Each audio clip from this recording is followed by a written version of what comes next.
Anyone who has spent time in the service knows that the military runs on two things: caffeine and fresh paint. You can spend 12 hours a day chipping rust off a bulkhead just to watch the salt air rot the new coat by the following morning. It is a cycle of monotonous labor that defines the life of a sailor.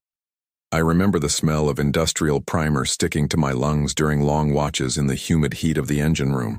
You find a strange sort of peace in that repetition, a rhythm that masks the growing tension of being thousands of miles from home. It is easy to get lost in the mundane chores of maintenance. But in 1942, a specific shade of navy blue was being applied to a massive hull that would eventually defy every law of probability and survival. This was not just another aircraft carrier being pushed out of a shipyard.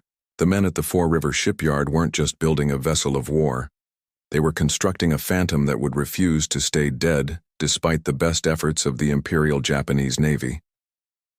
This is the story of the USS Lexington, a ship the enemy claimed to have sent to the bottom of the Pacific 4 separate times. Each time she returned, she seemed a little less like steel and a little more like a memory. Was it tactical ingenuity, or did something follow this vessel out of the shipyard and into the abyss? You are listening to Waveborne Command, and today we look at the birth of a legend. The gray horizon before you offers a choice to either step forward into the unknown or retreat to the safety of the shore. Beyond that line are accounts that challenge our understanding of reality. You alone must decide what is fact and what is folklore as we cross into the territory we call the fog of war. Let us begin with the spirit of a name.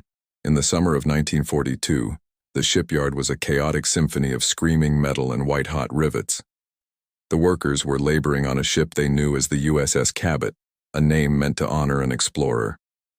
But the air changed when news arrived from the Battle of the Coral Sea.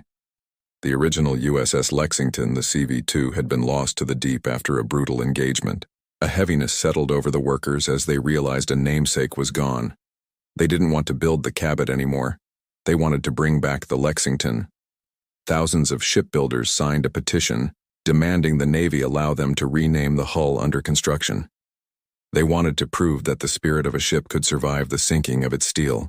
The Navy agreed, and on a hot afternoon the Cabot was officially reborn as the USS Lexington, CV-16. From its very inception, this ship was a vessel meant to carry the weight of the dead. As the hull was completed, a unique decision was made regarding its appearance. Most carriers of the era were painted in high-contrast dazzle patterns to confuse the aim of enemy submarines. The Lexington was different. She was coated entirely in Measure 21 camouflage, a deep midnight navy blue that covered every inch of her towering structure. From a distance, she didn't look like a machine. She looked like a hole in the ocean, a dark shadow that blended perfectly with the churning waters of the deep Pacific. When she finally steamed toward the combat zone in 1943, she was a spectral presence on the horizon. Pilots reported that she seemed to vanish and reappear as the light shifted over the waves. The sailors began to feel it too. There was an uncanny quiet to the ship, a sense that the blue paint was more than just a tactical choice. It was a shroud. By the time she reached the front lines, the Japanese were already listening. Tokyo Rose, the voice of Japanese radio propaganda, was broadcasting to the American fleet every night. She began to mention the dark ship that moved through the night without a wake. She claimed the Japanese Navy had already sunk the Lexington, and that the Americans were using a ghost to fight their war. At first, the crew laughed it off as a desperate psychological tactic. They were alive, the engines were humming, and the flight deck was full of corsairs and hellcats. But then, the reports started coming in from the Japanese side after various engagements. Their pilots were certain they had scored fatal hits on the dark carrier during the Battle of the Philippine Sea. They reported massive explosions and a ship listing into the dark water. Yet, days later, the same blue silhouette would appear during the Great Marianas Turkey Shoot, its guns still screaming. Tokyo Rose doubled down, announcing with certainty that the Lexington was at the bottom of the ocean. When it reappeared again, she began to call it the Blue Ghost. It was a name born of fear and frustration. The Japanese military couldn't understand how a ship they had killed 4 times continued to launch strikes against their island strongholds. The crew of the Lexington didn't run from the name. They embraced it, painting a small blue ghost logo on the ship's island as a badge of supernatural defiance. But inside the ship, the atmosphere was changing. Men began to report seeing things in the dimly lit corridors near the engine rooms and the lower magazines.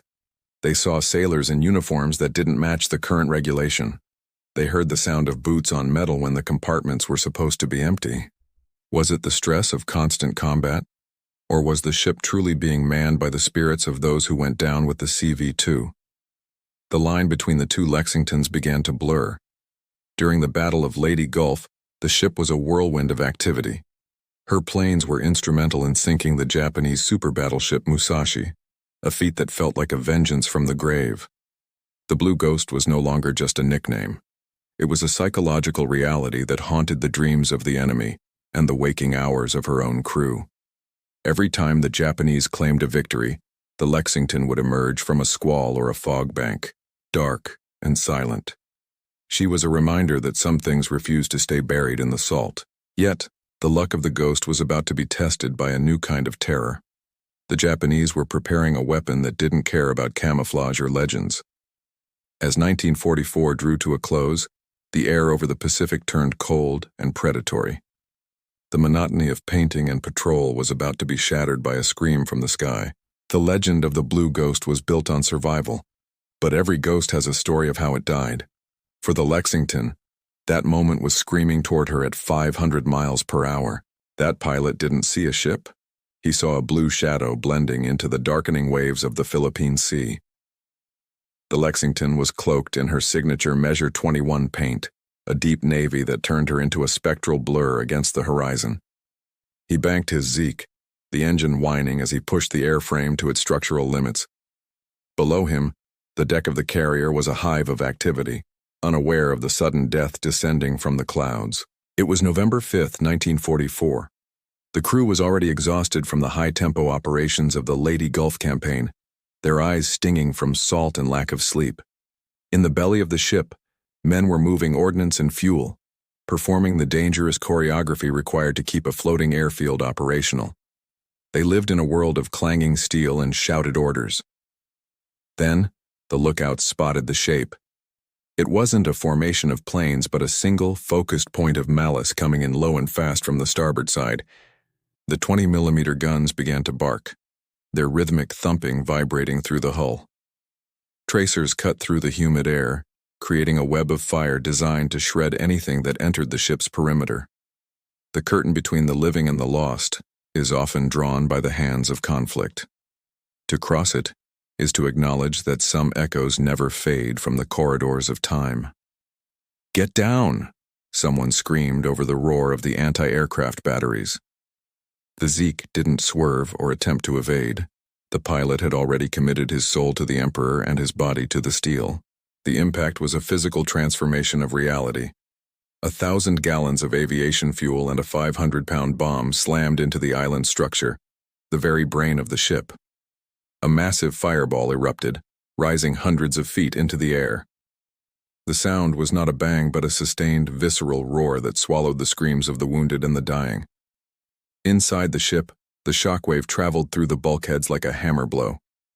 Light bulbs shattered, and the air was instantly replaced by a thick, oily black smoke that tasted of burned rubber and copper. 50 men were caught in the immediate radius of the blast.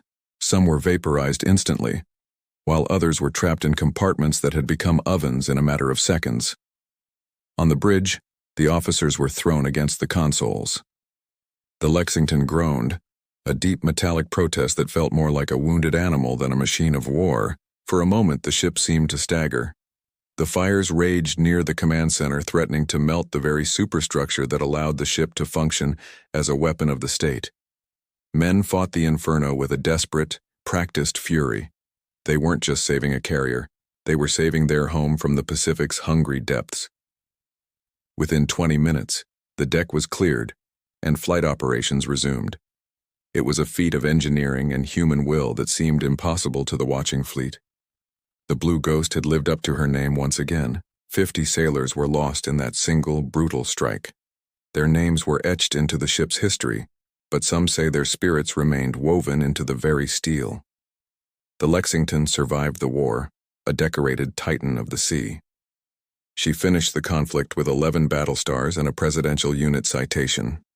But for a ship built for war, the peace that followed was remarkably busy. She did not head for the scrapyard like so many of her sisters. In 1962, the Lexington found a new calling in the emerald waters off Pensacola, Florida. She became the Lex Express, the dedicated training platform for every aspiring naval aviator. Her deck became the ultimate classroom for the most dangerous lesson in flight. For nearly 30 years, she felt the jarring impact of tailhooks and the roar of student engines. She was the longest-serving carrier of her class, a matriarch of the fleet. In 1980, she broke new ground by welcoming women as permanent crew. Her service life spanned nearly half a century of American history. When she was finally decommissioned in 1991, the world had changed around her. The steel remained, but the fire of her engines was finally extinguished. She found her final resting place in Corpus Christi, Texas. The massive vessel became a museum, a floating testament to the sailors who once walked her decks. But as the crowds arrived, the stories began to change from history to mystery. The gray horizon ahead of you is a threshold between the world we know and the one we fear. To move forward is to acknowledge that the past never truly dies. You must choose for yourself what is real as you step into the fog of war. A museum volunteer was closing up the engine room for the evening. The air was thick with the smell of grease and old metal. He felt the distinct sensation of being watched from the shadows of the massive turbines. He turned his flashlight toward the corner, expecting to see a lingering tourist. Instead, he saw a young man dressed in a crisp, summer white uniform. The sailor looked solid, real, and entirely out of place in the modern era. The sailor didn't speak, but he offered a polite, knowing smile. Before the volunteer could ask for his credentials, the figure stepped behind a bulkhead. When the volunteer followed, the narrow passage was completely empty. This entity is known among the staff and locals as Charlie. He is rarely described as a frightening presence. On the contrary, he is often seen helping visitors who have lost their way in the ship's labyrinthine interior. One mother reported that her young son had wandered off near the lower decks. She found him minutes later standing calmly by a ladder well. The boy claimed a nice sailor in a white suit told him exactly where to wait. There was no staff member matching that description on duty that day.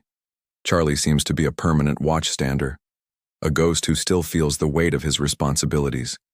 He remains a friendly face in a place built for violence. However, not all the echoes on the Lexington are so welcoming. The sickbay remains one of the most unsettling areas for those who spend time aboard after dark. It is a place where the air itself feels heavy with old sorrow. Paranormal investigators have spent countless nights in these cramped medical quarters. They often report the sound of heavy gurneys rolling across the metal deck plates. These sounds occur even when the rooms are locked and empty. One night, a security guard heard the distinct sound of surgical tools clinking. He entered the operating room expecting to find a prankster or a break-in. The room was freezing, and the smell of antiseptic was overwhelmingly strong. He described a feeling of intense pressure on his chest, as if he were being pushed back. There was no one in the room, but the atmosphere was thick with frantic energy. It felt like a triage unit in the middle of a crisis. Is this a haunting, or is it something else? Some researchers suggest that steel ships act as massive batteries for human emotion. The terror and pain of 1,000 sailors might be recorded into the metal itself. When the kamikaze hit in 1944, the sickbay was flooded with the wounded and dying. The intensity of that trauma may have left a permanent mark on the ship's environment. We call these residual hauntings, memories played back like a recording. Others believe that the spirits of the fallen simply refuse to abandon their posts. They died serving their country, and their devotion transcends the physical world. For them, the war never ended, and the watch never truly expired. We must ask if these sightings are the result of overactive imaginations and fatigue. The Lexington is a dark, claustrophobic environment that naturally plays tricks on the mind. Low-frequency sounds from the hull can cause feelings of dread. But scientific explanations often fail to account for the consistent details in witness reports. Different people, years apart, describe the same sailor and the same sounds. The Blue Ghost earned her name for a reason that transcends Japanese propaganda. Standing on her flight deck today, you can feel the weight of her long history. The Lexington is a ship of two worlds, the physical and the spectral. She remains a sentinel on the Texas coast, guarding her secrets. I spent a lot of time on old vessels during my own service years. There is a specific kind of silence you find in a dead ship that isn't really silence. You can hear the metal expanding, the water lapping, and things you can't explain. It makes you wonder about the men who didn't get to go home when the war ended. Does a piece of us stay behind in the places where we gave everything? I think any veteran who has stood a mid-watch knows the answer to that. The Lexington is more than just a museum or a collection of statistics. She is a living monument to the resilience of the human spirit, in this life or the next. Her story is one of survival against the impossible. Thank you for listening to this account of the Blue Ghost. Your support allows us to keep exploring the mysteries that linger in the shadows of military history. We will continue to bring you the stories that the official reports leave out. If you have had an experience like this on a military installation, share it with us. The community we are building here thrives on your testimonies and your shared history.